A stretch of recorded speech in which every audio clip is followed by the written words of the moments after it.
Chapter 7. To the East. Jack and Annie stood still for a long moment. Annie spoke first. Well, I guess the tall ninja was pointing to the east, she said. I guess that's the way that we go. Wait, said Jack. I need to write some stuff down. He took out his notebook. In the moonlight, he wrote, Use nature, be nature, follow nature. Look, Jack, whispered Annie. Do I look like a ninja? He looked at her. She had pulled her sweatshirt over her head and tied the strings tightly. She did look like a ninja, a very small one. Good idea, Jack whispered. He pulled his suit up too. Okay, let's go, said Annie. Jack put his notebook away. Then he and Annie headed east into the woods. They slipped between trees. Jack got confused. Were they still going in the right direction? Wait, he said. Annie stopped. They both stared at the woods around them. Do you think we're still going to the east? Asked Jack. I guess so, said Annie. We can't just guess, said Jack. We have to know for sure. How do we do that? Said Annie. We don't have a compass. Just then the master's words came back to Jack. The ninja master said to use nature, he said. How do we do that? Said Annie. Wait, I remember something. Jack closed his eyes. He remembered something in a camping book. Now, what was it? He opened his eyes. I've got it. First, we need a stick, he said. Annie picked up a stick. Here, she said. Great. Now we just need a space with moonlight, said Jack. There, said Annie. They moved into the moonlit space between the shadows. Now push the stick into the ground, Jack said. Annie pushed the stick into the ground. The stick's shadow looks like it's more than 6 inches, said Jack. What do you think? It looks like it, said Annie. Okay, then that means that the shadow's pointing to the east, said Jack. Neat, said Annie. So that way is east. New direction. At least I hope it is. We're real ninjas now, said Annie. Yep, said Jack. Maybe we are. Come on. They took off heading to the east. They hoped soon they were out of the pine woods and walking down the rocky mountainside. They moved slowly from rock to rock. Finally, they rested against a giant rock. Let's check our direction again, said Jack, and he stuck another stick into the dirt. There, he said, pointed to the shadow on the ground. That way. Annie peeked over the rocks, down the mountain. Yikes, she said softly. Jack looked too. His heart nearly stopped. There were flames of fire coming up the mountain. The samurai! Jack and Annie ducked behind the rock. Squeak, said the mouse. Quiet, Peanut, said Annie. Jack reached into his pack. He pulled out the ninja book. I hope something here can help us, he said. Jack flipped through the page after page until he found what he was looking for. It was a picture of warriors wearing bamboo armor. They were holding swords. He read, The samurai were fierce Japanese fighters. They carried 2 swords to cut down their enemies. Annie tapped Jack's shoulder. Jack looked at her. She pointed up the mountain. A figure was coming down towards them. It was very near. In the moonlight, his bamboo armor was shining. His 2 swords were gleaming. It was a samurai warrior. Chapter 8. Dragon Water. Jack and Annie crouched together. Samurai were on both sides of them down.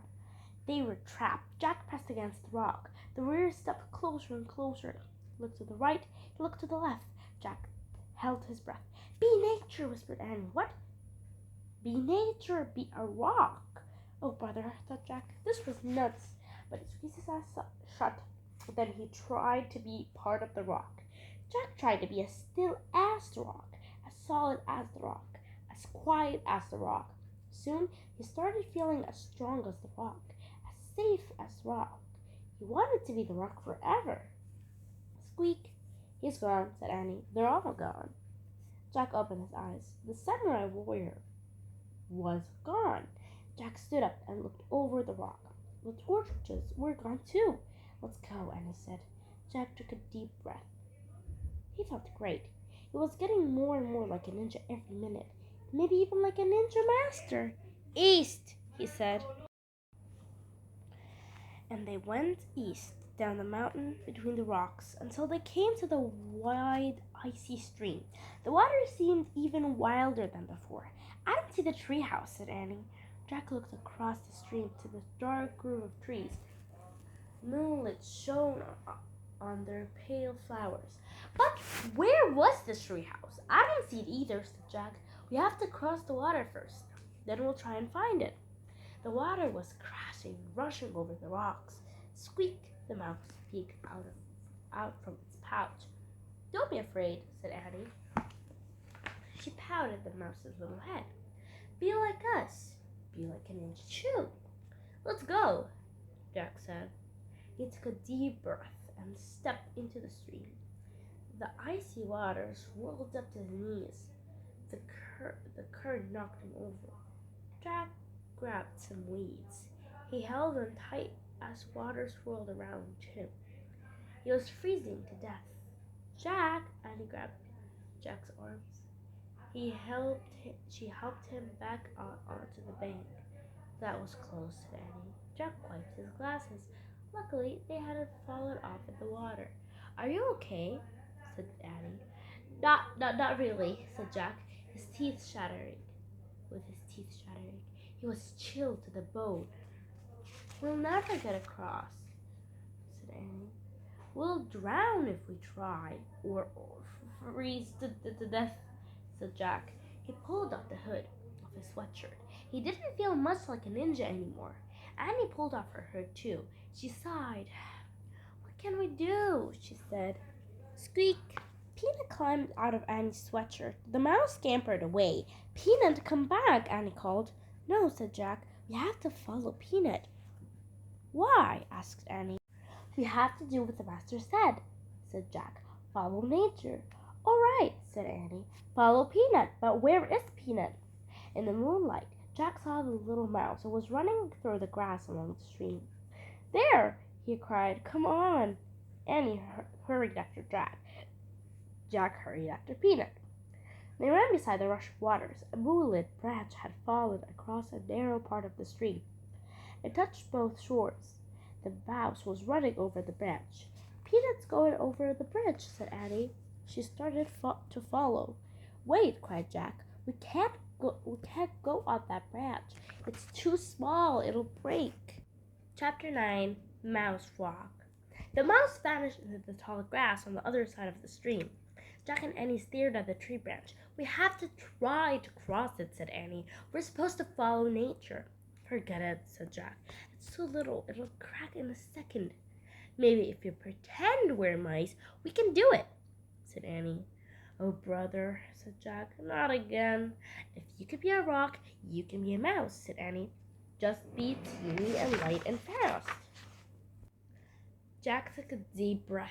We have to, said Annie. Okay. Say Squeak. You're nuts. Just do it. It'll help you feel more like a mouse. Jack groaned. Okay. Squeak. Squeak, said Annie. Squeak, squeak, squeak, they said together.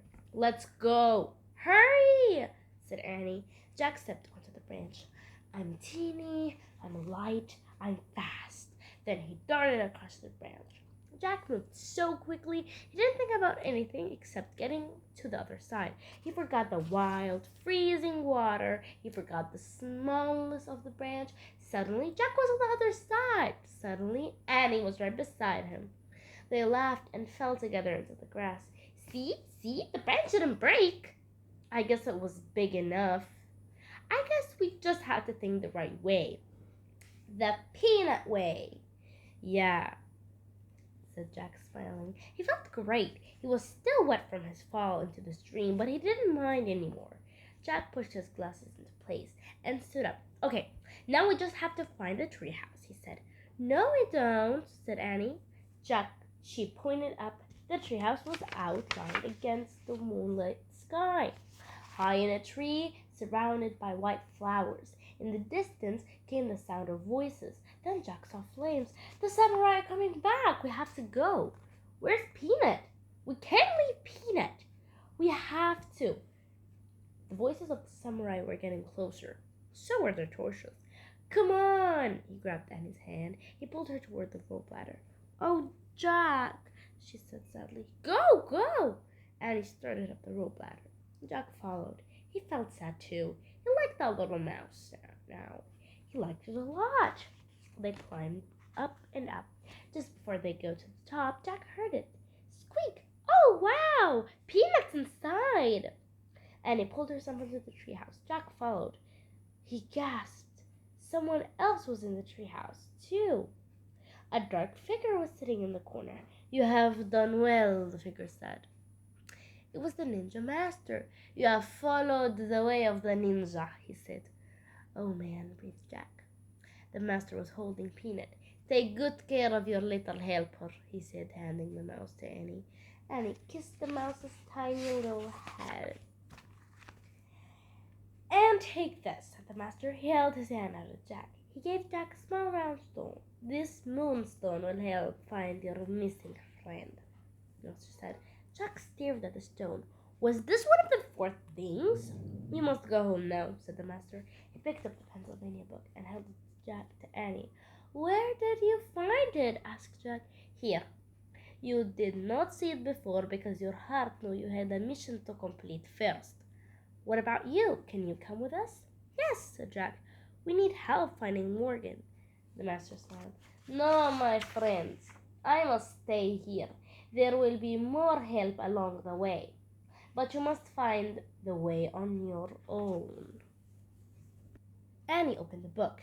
She found the picture of Rock Creek. She pointed to it. I wish we could go there, she said. The wind started to blow. The white flowers started to shake. Clouds covered the moon. Remember, the master said, keep a kind heart. Then he swung silently down the rope ladder.